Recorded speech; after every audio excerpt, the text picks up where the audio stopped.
Welcome back to another video on the channel. If anyone predicted Yannick Sinner against HURKACZ final at the start of last week, very well done, because I certainly didn't. I'm just going to quickly look back on both of their semi-finals and talk about how I think the final will play out and who I think will take it. So, kicking things off with looking at Roberto Bautista Agut against Yannick Sinner, and I'd been very impressed with Bautista Agut, and I actually thought he would win that semi-final. Just due to the playing surface, the heavy, slow conditions I thought would suit Bautista Agut's game perfectly, and not so much Yannick Sinner, who likes to be aggressive on a fast, hard court. But I think for Sinner to overcome a problem like that, up against a different style, is very impressive at a young age. I think he's the first teenager to reach the Miami Open final since a certain Novak Djokovic back in 2007, which shows just how well Sinner's done this week and doing so far in his career. To be competing against the top guys who all have different styles and have so much more experience than the young Italian. But he's a fantastic young player that is destined for huge things in the sport. I think Bautista Agut looked to be very aggressive when returning in the semi-final, and perhaps more conservative when serving, looking to construct points, just make first serves, dominate, staying around the court, but didn't really seem to work. I think the first set was definitely Bautista Agut. He looked to dominate, as I mentioned, extend the rallies and force the errors from Sinner from the baseline. And from that point onwards, I was very impressed with the way Sinner turned that match around. I think one slight thing with Sinner that he can work on in the future is that he does possess a lot of natural power. I think he aims to the lines probably too much, especially in the opening sets when he's quite not at his best. I think taking less risk from the baseline, because as I said, he does have natural power where he doesn't have to aim exactly for the line. He can aim within 2 or 3 feet of the line and still have his opponent running around and look to attack the net and keep the point short.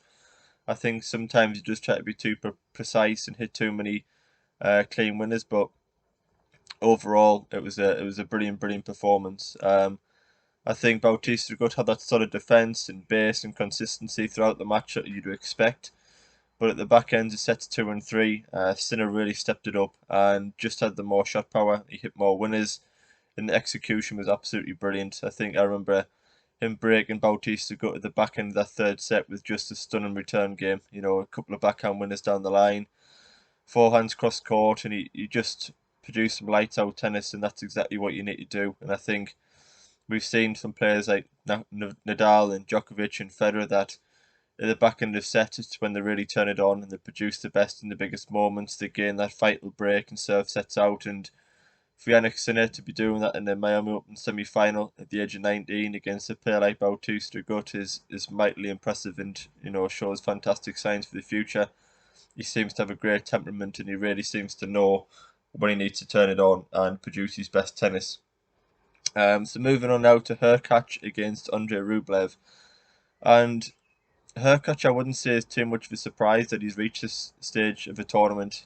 This week he's beat Shapovalov, Milos Raonic, Stefanos Tsitsipas and Andrei Rublev, which is a very tough road to the final. But it could almost help him in the fact that he's got the confidence to beat those players. He knows he's played fantastically well to get to this final. So why not go an extra step and beat Yannick Sinner as well in the final? I mentioned that it's no surprise that he's really here. Whenever I do tournament previews, I don't really mention HURKACZ because his career hasn't really took off like I expected. He came through a few years ago, the early 20s, and it looked like he was going to be a player that was destined for the top 10 and destined to reach semi-finals and finals consistently.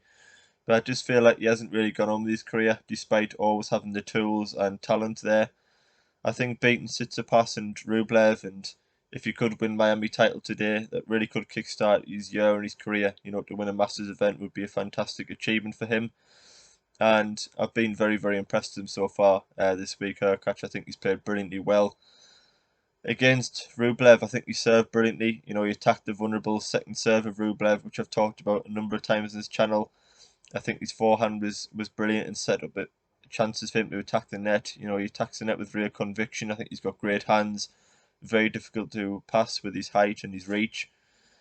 And one thing I do want to mention about HURKACZ, I think he's got surprisingly good movement. I think with a lot of the top next gen players now who are extremely tall, the likes of Zverev and Medvedev and Tsitsipas, I always think there's questions surrounding their defensive movement. You know, if they come up against a good ball striker who's consistent and consistently hits lines, can they get enough balls back in court? You know, can they consistently rally from the baseline? And I've been super impressed with HURKACZ. You know, I think he's got an outstanding frame and array of skills to be a top tennis player. You know, I don't think he's almost too tall. I think he's at a very good height. He's got great power, but he also moves around the court very well.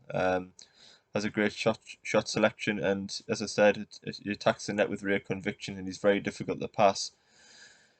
I think against Rublev, I think he surprised Rublev with his defense, his movement, and he just took risks and just broke down Rublev. I think Rublev tried to extend the point and dominate, but HURKACZ just seemed to have that added extra firepower and just took on any short ball and just blew Rublev off the court. Really, it was a pretty comfortable win. I think Rublev seems to struggle when he's favourite in the tournament, and he was certainly favourite when Tsitsipas and Medvedev exited. I think he gets stuck between styles a little bit too much. And I still think he needs to develop on his all-round game. You know, I think his net play needs to improve, his backhand slice and his second serve. Because I think when he really struggles to turn matches round. You know, when he lost the first set against HURKACZ, he doesn't really have any ideas. It just seems to be more of the same. And you know, his plan A wasn't working. Does he have a plan B where he can perhaps take pace off the ball with a backhand slice? Can he attack the net and keep the point short? And it just seemed that he was just trying more of the same, and HURKACZ was quite comfortable and neutralising what Rublev could offer and just dominating from the back of the court. I think Rublev has to start adding more variety to his game if he does want to win more of these titles and get to majors, finals and semi-finals. So looking at the final now, I think it's very difficult to predict because I think both players have been so impressive so far this week. You know, on one hand you've got Jannik Sinner who produces absolute best at the biggest moments at semi-final, which is a great attribute to have, especially going into a final. A 19-year-old, he's just got the world at his feet. Looks like he's going to go on to win many titles and crack the top 10 very soon. HURKACZ has sort of come out of nowhere. You know, he showed form at the start of this year with the title, but other than that, he hasn't done a great deal over the past 18 months or 2 years. To beat the likes of Shapovalov and Tsitsipas and Rublev and Raonic has just been a breakout, brilliant week for HURKACZ. You can't really, there's no real chinks in their armour of either this week. I think they've both been thoroughly impressive. I think I am just going to go with HURKACZ to win this one. I think he's faced a better opposition this week. And I just think the way he's serving and attacking the net and keeping the point short has been mightily impressive. I think for Sinner, it's important that he sticks with HURKACZ early. I think if HURKACZ can grab an early break, then his serve seems to be relentless. But you know, Sinner's done a great job too. It's very difficult to predict. I mean, the way Sinner rallied from the back of the court and won the extended points against Bautista Agut, and then when the match got close and tough, especially in the deciding set, he seemed to have an extra key to go to. You know, and he just took the match. Bautista Agut took risks and yeah, got over the line in that one. So it is incredibly tough to predict. I mean, as I said, they both have very difficult routes to the final. They both passed them with flying colours.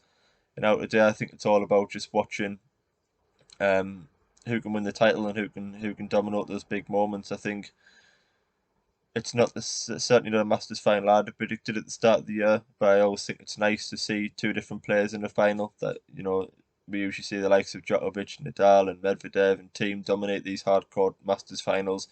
So to have HURKACZ and Sinner, who thoroughly deserve to be there, I'm just enjoyed, and I'm going to enjoy the final to play out and see who can take the title home. But I'm going to go with HURKACZ to win this one in 3 sets. I think just with his serve and his all-round game, you know, I've been so impressed with the amount of winners that he's hit, how clean he strikes the ball, his ability to stay in rallies when he needs to and attack the right ball. I think that could be the key. I think Sinner perhaps is too aggressive at times, doesn't always pick the right shot to try and hit a winner on, just try to be too precise and hit too many lines, and I think he could hit too many enforced errors.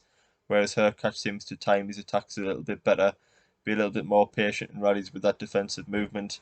And with his serve and return game, ability to close the points out of the net, then I'm going to go with HURKACZ to win this one. But it's been a thoroughly enjoyable tournament.